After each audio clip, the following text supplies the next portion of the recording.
दोस्तों, यूं तो प्यार में जान देने वाली बहुत सी कहानियां आपने सुनी होंगी, पर आज जो कहानी हम आपको सुनाने जा रहे हैं उसमें प्रेमी ने ही अपनी प्रेमिका को मौत के घाट उतार दिया और उसके बाद उसकी लाश के 35 टुकड़े कर डाले। आज की कहानी है दिल्ली के मेहरौली इलाके में हुई सनसनीखेज वारदात की। इस कहानी की शुरुआत होती है मुंबई के एक कॉल सेंटर से। उस समय श्रद्धा 25 साल की थी और आफताब अमीन 27 साल का था। दोनों मुंबई के मलाड के एक ही कॉल सेंटर में नौकरी करते थे। वहीं पे उन दोनों की दोस्ती हुई। आगे चल के ये दोस्ती प्यार में बदल गई। श्रद्धा के माता पिता दोनों साल 2016 से ही अलग रह रहे थे। माँ के साथ श्रद्धा और उसका भाई रहता था। पिता अलग अपनी माँ के साथ रहते थे। जब दोनों के घरों में इस रिश्ते के बारे में पता चला तो श्रद्धा का परिवार इसके लिए तैयार नहीं था, जिसकी एक बड़ी वजह थी कि आफताब मुस्लिम लड़का था और श्रद्धा हिंदू। लेकिन दोनों को इस बात से कोई फर्क नहीं पड़ता था। जब घर वालों का दबाव ज्यादा बढ़ने लगा तब दोनों ने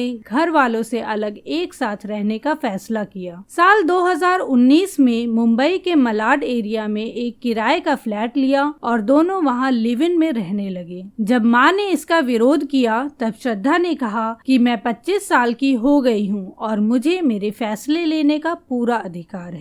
मुझे आफताब के साथ ही रहना है। आज से मैं आपकी बेटी नहीं, यही मान लो। इस तरह एक साल का वक्त निकल गया। श्रद्धा की माँ सुमन परेशान रहने लगी और आखिरकार 23 जनवरी 2020 को सुमन की मौत हो गई। सुमन की मौत पर 4 साल पहले से अलग रहने वाले उनके पति और 1 साल से लिव इन में रहने वाली बेटी श्रद्धा भी आखिरी बार एक दूसरे से मिले। कुछ दिन साथ रहने के दौरान श्रद्धा ने अपने पिता को बताया कि उसकी लिव इन लाइफ ठीक नहीं चल रही। आफताब से जब भी वो शादी की बात करती है तो आफताब उस पर गुस्सा हो जाता है और कभी कभी तो इतनी बात बढ़ जाती है कि आफताब उस पर हाथ भी उठा देता है। पिता ने भी श्रद्धा को आफताब से अलग रहने की सलाह दी, उसे भूल जाने को कहा। लेकिन प्यार में अंधी हो चुकी श्रद्धा कुछ दिनों के बाद वापस आफताब के पास चली गई। इससे आहत होकर श्रद्धा के पिता ने ये ठान लिया कि वो अब कभी श्रद्धा से बात नहीं करेंगे। करीब 2.5 साल का वक्त बीत जाने के बाद सितंबर 2022 में श्रद्धा के एक दोस्त ने श्रद्धा के भाई को कॉल करके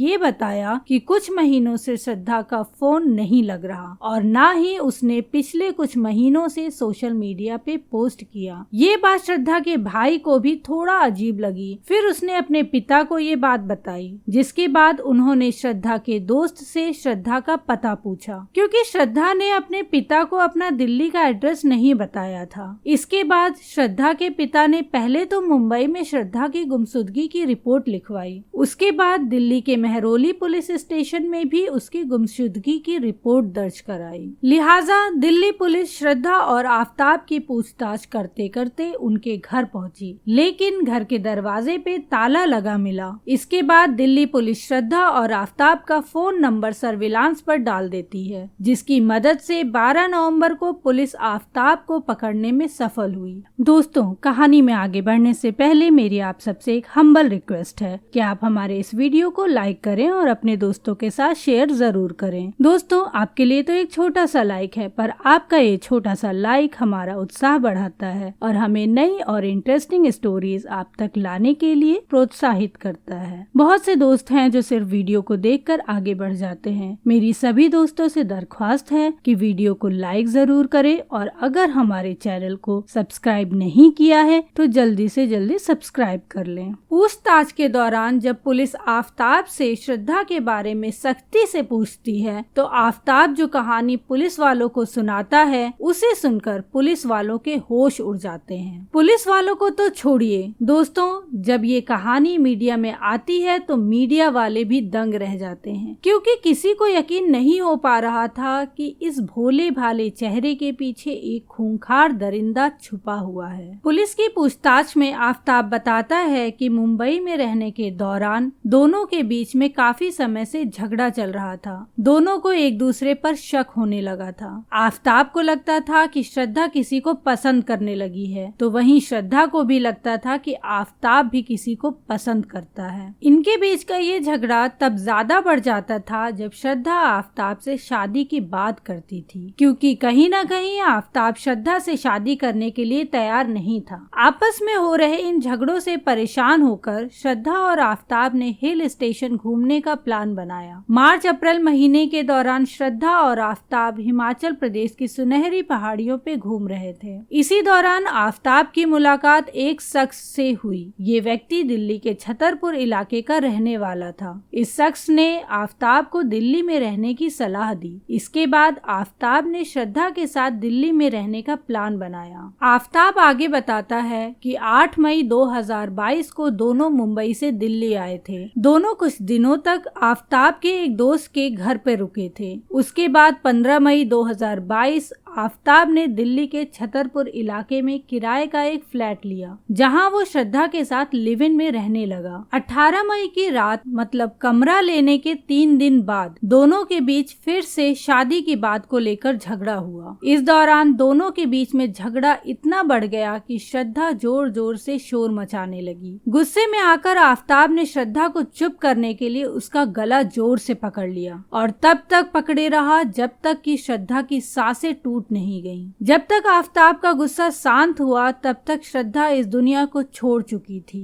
कत्ल के बाद अब उसने ठंडे दिमाग से लाश को ठिकाने लगाने की तरकीब सोचनी शुरू कर दी। फिर उसके दिमाग में एक खौफनाक प्लान आता है। उसने गूगल पर सर्च किया कि कैसे किसी इंसान के शरीर को कई टुकड़ों में आसानी से अलग किया जा सकता है। पहली रात उसने लाश के साथ उसी घर में गुजारी। अगली सुबह यानी 19 मई को दिन में वो लोकल मार्केट की तिलक इलेक्ट्रॉनिक शॉप से एक बड़ा वाला फ्रिज खरीदता है और उसी दुकान के बगल वाली दुकान से एक बड़ा चाकू खरीद के घर लाता है। घर आने के बाद वो बाथरूम में बैठकर लाश के छोटे छोटे टुकड़े करना शुरू कर देता है, जैसे कि गूगल सर्च में बताया गया था, जो उसने पिछली रात में गूगल पर सर्च किया था। काटते काटते वो थक जाता है, लेकिन वो लाश को पूरी तरह से काट नहीं पाता। कुछ ही हिस्से काटने में पूरा दिन निकल जाता है और वो भी काफी थक जाता है, जिसके बाद वो कटे हुए लाश के टुकड़े को एक पॉलीथीन में भरकर फ्रिज में रख देता है और बची हुई पूरी बॉडी को भी वो फ्रिज में रख देता है ताकि लाश से बदबू ना आए। और वो साथ ही कमरे में ढेर सारी अगरबत्तियां सुलगा देता है, जिससे कि अगर थोड़ी बहुत बदबू हो भी तो आसपास किसी को पता ना चले। फिर वो जोमेटो से खाना मंगाता है और खा के उसी कमरे में सो जाता है जहाँ फ्रिज में श्रद्धा की लाश पड़ी होती है। रात करीब 2 बजे आफताब की नींद खुलती है तो वो कटे हुए टुकड़े को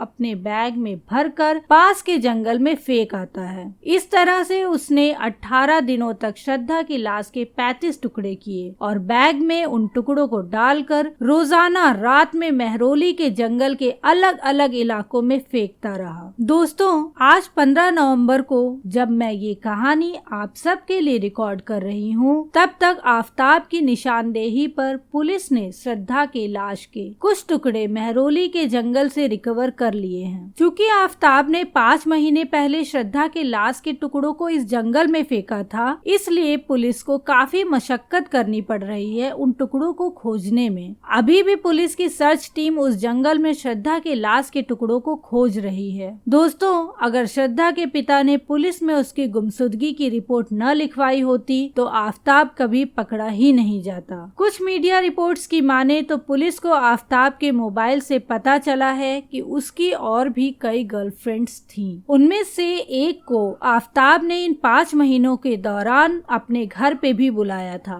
पुलिस इस एंगल से भी पता लगा रही है कि इस पूरे मामले में कोई और शामिल तो नहीं है। अभी के लिए इतना ही। आगे इस केस में कोई नया मोड़ आएगा तो मैं आप सभी को उसके बारे में जरूर बताऊंगी। तब तक आप हमारे क्राइम एक्सप्रेस चैनल को सब्सक्राइब कर लें और बेल आइकन को दबाना ना भूलें। दोस्तों, आपको हमारा ये प्रयास कैसा लग रहा है हमें कमेंट करके जरूर बताएं और वीडियो पसंद आए तो वीडियो को लाइक जरूर करें। मिलते हैं नेक्स्ट स्टोरी में, तब तक के लिए bye bye and take care.